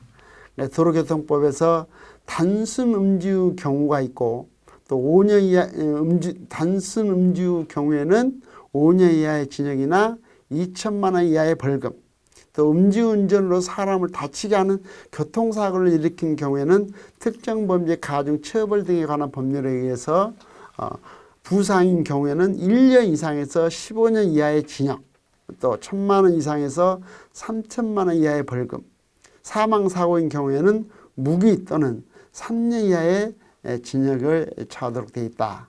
이것은 2019년 6월 25일부터 음주운전의 어떤 위험성이라든가 상습, 그러니까 음주운전에 대한 어떤 경각심을 높이기 위해서 음주운전 처벌 기준을 이제 강화했다는 것을 명심해야겠습니다. 자, 그다음에 이제 9번째 그 인도 돌진 사고.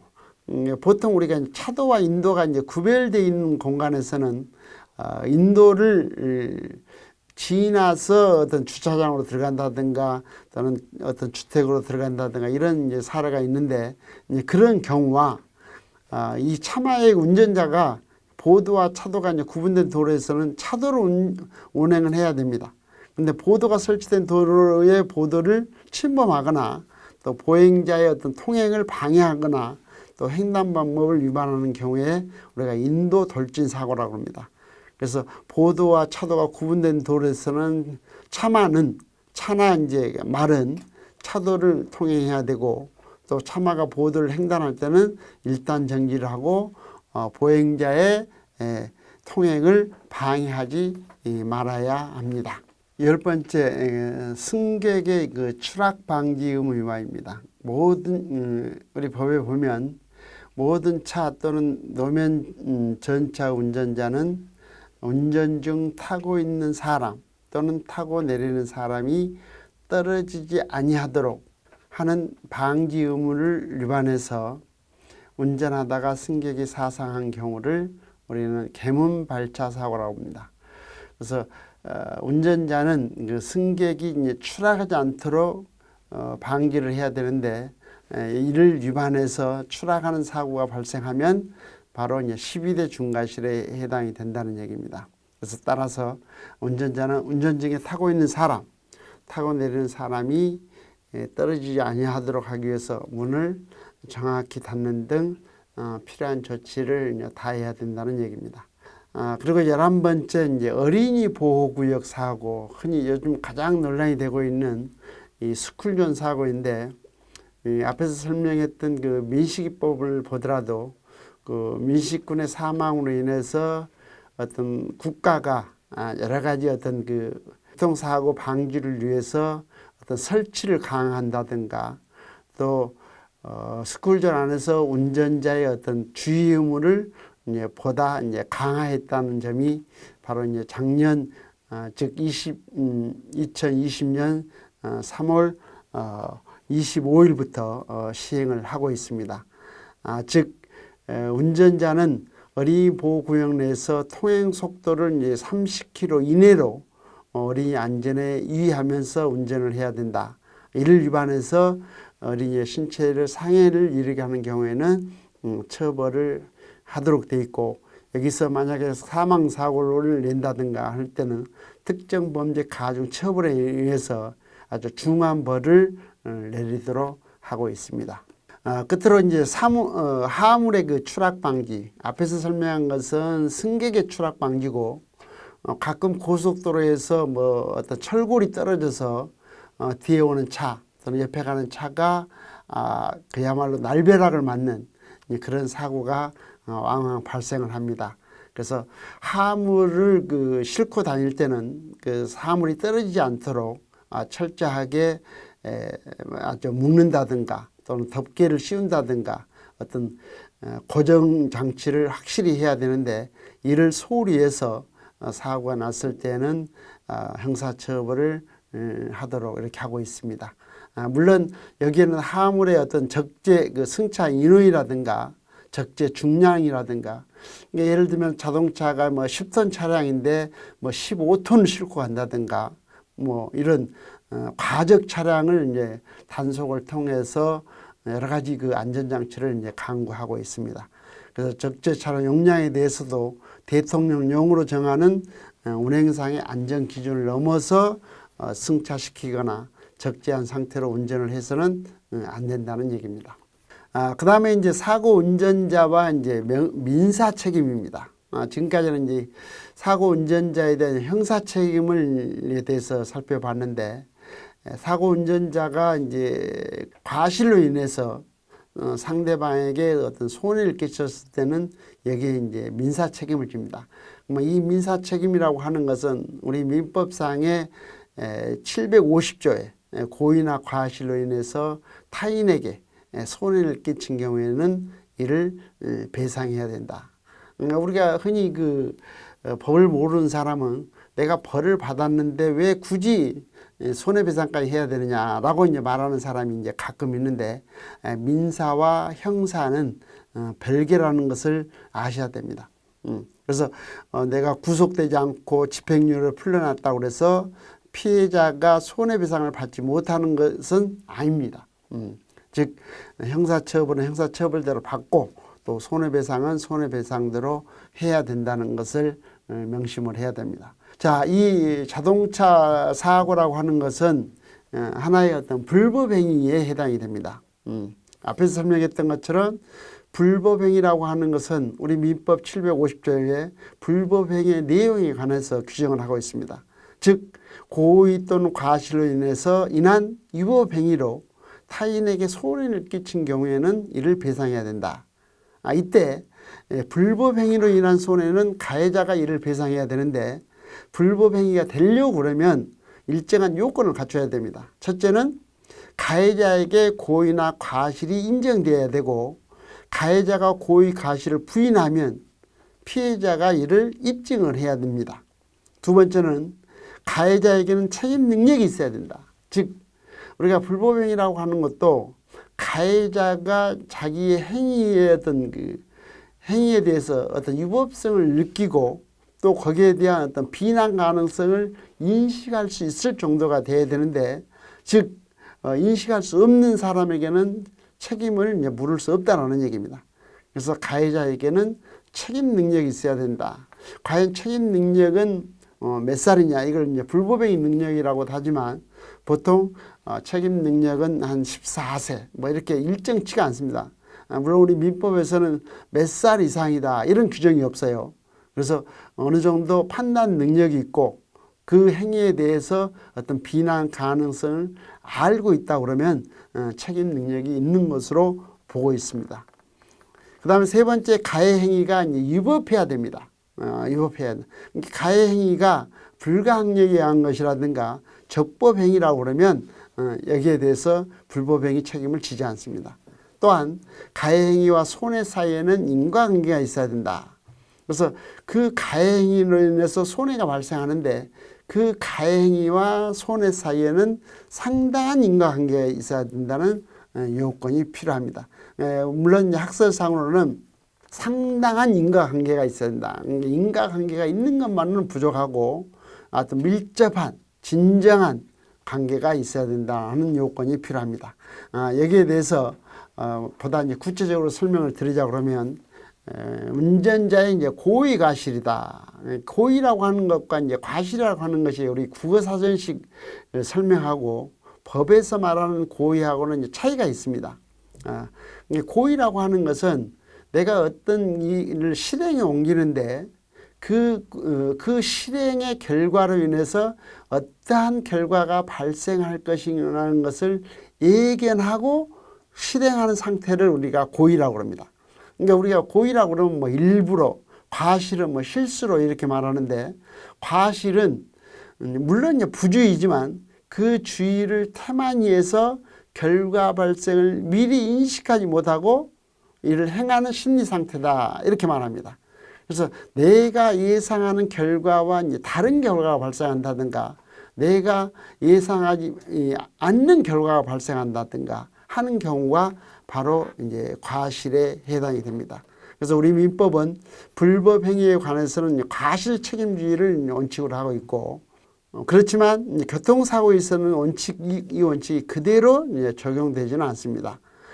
자동차 손해배상 보장법에 의하면 피해자의 어떤 보호 입장에서 자동차 소유자에게는 무과실 책임을 지우고 있는 것을 원칙으로 하고 있습니다. 자, 앞에서 설명한 운전자의 어떤 책임 능력은 과연 몇 살이냐 하는 건 어떤 규정은 없습니다.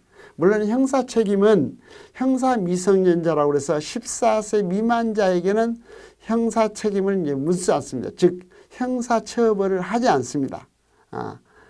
그 얘기는 우리 민법에서는 획일적으로 몇 살 이상이다, 몇 살 이하다 뭐 이런 규정이 없어요.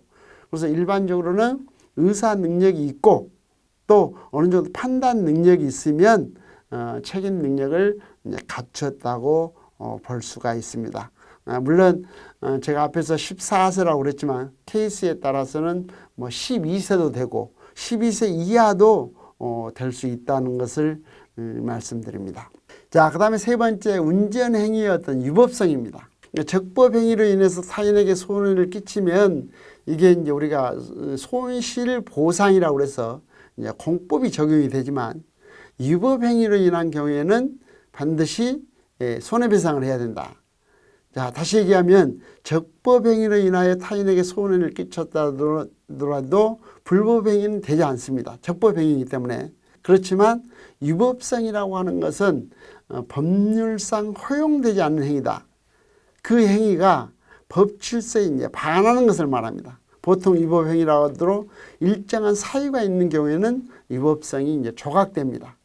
우리가 이제 법률의 규정에 의해서 우리가 처벌을 하는데 그 규정에 해당한다 할지라도 그 행위가 위법하지 않는 경우가 있습니다. 내가 사람을 죽였는데 그 사람을 죽이는 사람이 뭐 예를 들면은 전쟁터에서 사람을 죽인다든가 또는 우리가 그 집행관이 사형 선고를 받은 사람을 사형시킨다든가 하는 것은 바로 정당 행위에 해당이 됩니다. 이처럼 위법성이 조각되는 경우에는 정당 방위라든가 정당 행위라든가 긴급 피난이라든가 이러한 것이 거기에 해당이 됩니다. 그 외에도 어떤 자구행위, 스스로 자기 권리를 이제 구하는 경우, 또 피해자가 이제 승낙하는 경우가 있는데 피해자가 이렇게 해달라. 그러니까 가령 뭐 피해자가 좀 나 좀 죽여달라. 뭐 이랬다고 그래서 그게 위법성이 이제 조각되냐. 그렇지는 않습니다. 여기서 말하는 피해자의 승낙이라는 경우는 형법상의 어떤 강행 규정에 해당이 되지 않는 것만 가능합니다. 그래서 의사가 진료상 우리가 이제 배를 갈라서 뭐 수술을 한다든가 하는 것은 일반적으로는 상해에 해당이 되지만 치료행위이기 때문에 이것은 피해자의 어떤 승낙에 해당이 된다. 또 그 외에도 정당행위, 정당방위도 위법성이 조각이 됩니다. 자, 그 다음에 이제 네 번째는 이제 운전행위와 손해 사이에 인과관계가 있어야 된다. 제가 앞에서 그 인과관계가 막연한 어떤 원인과 결과가 아니라 상당한 인과관계가 있어야 된다. 다시 얘기하면 어떤 결정적인 어떤 원인으로 인해서 피해를 입었어야 된다라는 얘기입니다. 만약에 그것을 입증하지 못하면 손해배상을 청구하더라도 기각이 되고 말 것입니다. 그래서 손해가 발생했다고 하더라도 그 입증 책임은 피해자인 원고에게 있다고 하는 것, 즉 피해자가 자기가 손해를 입었다고 하는 것을 입증해야 된다. 또 그 손해가 어느 정도인가 하는 것을 산출을 해서 우리가 이제 손해배상을 청구하면 예를 들어서 뭐 1,000만 원 청구한다 해서 1,000만 원이 다 나오는 것이 아니라 또 가실 여부를 따라서 또 피해자의 어떤 스스로의 어떤 잘못을 일정에 이제 감하는 이런 건 이제 과실 상계도 있습니다. 그래서 그 과실 상계는 이어서 설명을 이제 드리도록 하겠습니다. 자, 불법행위가 운전으로 인해서 사고가 냈다고 하는 것은 바로 이제 불법행위의 이제 효과입니다. 그러면 피해자는 손해배상 청구권이 발생합니다. 즉 불법행위의 성립 요건이 충족되면 그 효과로서 피해자는 가해자에 대해서 불법행위로 인한 손해배상을 청구할 수 있는 권리가 생겨납니다.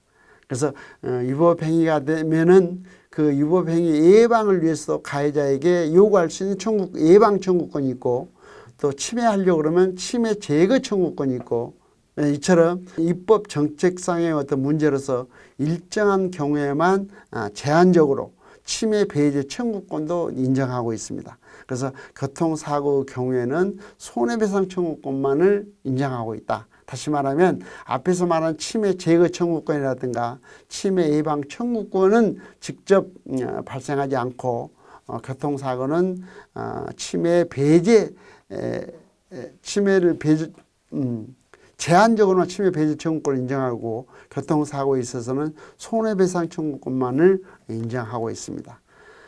여기에 대한 그 손해배상 방법에 있어서는 원상회복이 있고, 이제 금전배상 이제 두 가지 방법이 있는데, 우리 민법은 금전배상을 원칙으로 하고 있고, 예외적으로 원상회복을 인정을 하고 있습니다. 그래서 다른 어떤 규정이, 특별한 규정이 없는 한 금전배상을 원칙으로 한다 하는 얘기입니다. 또한 여기에는 이제 재산적 손해뿐만 아니라 정신적 손해라고 하는 위자료도 금전으로 평가를 하고 있습니다. 그렇다고 그러면 이 손해배상을 과연 어디까지 해야 되느냐? 손해배상에 이제 범위가 있습니다. 물론 이제 물질적 손해는 적극적 손해와 이제 소극적 손해로 이제 나누어서 설명할 수 있습니다. 정신적 정의는 바로 우리가 흔히 말하는 위자료를 말하고, 적극적 손해는 교통사고로 인해서 발생하는 어떤 치료비라든가, 만약에 사망을 했다고 하면 장례비라든가, 이처럼 사고로 인해서 현실적으로 지출되는 비용을 우리가 적극적 손해라고 말하고, 소극적 손해는 장래에 얻을 수 있으리라고 생각하는 그 사고로 인해서 내가 불구가 됐다든가, 또는 사고로 인해서 어떤 경제활동을 할 수 없는, 즉 수입이 줄어버린 이런 사고, 이런 것을 우리가 일시수익이라고 합니다. 사고로 인해서 잃어버린 수익을 배상해 줘야 됩니다. 이거를 우리가 소극적 손해라고 합니다. 그래서 이러한 그 소극적 손해에 대해서 우리가 배상을 받기 위해서 서로 합의가 안 되면 재판으로 가는 경우가 있는데, 우리나라는 변호사 강제주의를 채택하고 있지 않기 때문에 반드시 변호사를 선임할 필요는 없습니다.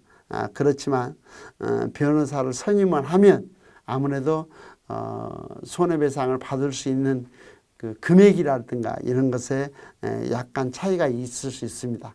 그래서 일반적인 사람이 법의 어떤 문외한이기 때문에 변호사를 선임해서 자기가 받고자 하는 어떤 손해액을 청구해서 받는 경우가 있습니다. 자, 그러면 이 위자료라고 하는 것은 어떻게 계산하느냐?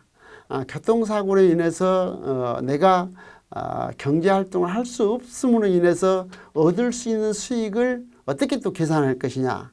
여기에 이제 계산 방법도 이제 라이프니츠 방식이 있고 이제 호프만 방식이 있는데, 이 교통사고는 라이프니츠 방식으로 합니다. 그래서 그 사람의 어떤 나이라든가 또 직업, 또 앞으로 어떤 경제활동의 어떤 연수라든가 또 사회적 지위라든가 이런 것을 고려해서 결정할 수밖에 없습니다. 즉 고령자가 사망했을 때와 어떤 젊은 사람이 사망했을 때와의 어떤 차이, 어떤 배상의 차이가 있다는 것을 말씀드립니다. 자, 끝으로 이 과실상계라는 말을 앞에 썼는데, 이 과실상계는 우리가 운전하다 보면 차대차 사고가 나면은 뭐 4대 6이니 뭐 3대 7이니 7대 3이니 이런 표현을 쓰는데, 이걸 바로 이제 과실 여부입니다. 물론 그 뒷차가 앞차를 추돌하는 경우에는 거의 뒷차가 안전거리 미확보로 인해서 100% 어떤 과실을 인정하지만, 그 위에는 대부분이 피해자에게도 일정 부분의 어떤 과실이 있습니다. 그래서 뭐 1대 9다 라고 하는 것은 피해자가 어떤 그 과실이 10%고 가해자가 과실이 90%다. 그러면 그 과실이 여부를 판단해서 과실이 큰 쪽이 가해자가 되고 작은 쪽이 이제 피해자가 됩니다.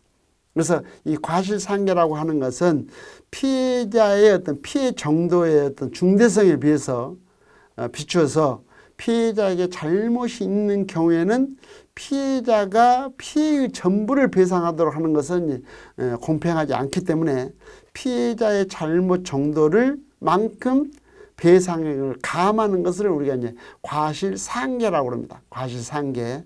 즉 무단횡단자의 과실이 30%이고 운전자의 과실이 70%이다. 그러면 피해자 과실이 전혀 없을 때를 예상해서 배상액이 1,000만 원이다 라고 하면은 과실상계 후에는 피해자 과실이 30%이기 때문에 30%를 공제한 70%에 해당하는 700만 원만 배상하면 된다라는 얘기입니다. 즉 과실상계라고 하는 것은 피해자의 잘못한 만큼을 공제하고 배상해 주는 것을 과실상계라고 합니다. 지금까지 이 자동차 사고로 인해서 어떤 행정처분을 받는가, 그 다음에 보험료가 증액된다든가, 또 어떠한 민사 책임을 지는가, 또 형사 책임을 지는가, 이 세 가지 문제가 발생하는데 여기에 대해서 하나하나 이제 살펴봤습니다. 물론 케이스마다 어떤 원칙에서 이제 벗어나는 경우도 이제 물론 있을 거라고 생각합니다. 단지 여러분이 이제 운전을 함에 있어서 항상 운전의 어떤 운전이라고 하는 것은 고도의 어떤 주의 의무를 요한다는 것을 명심하시고 내 생명이 중요하면 타인의 생명도 중요하다는 것을 명심하시고 운전대를 잡고 이제 운전하시기를 바랍니다. 감사합니다.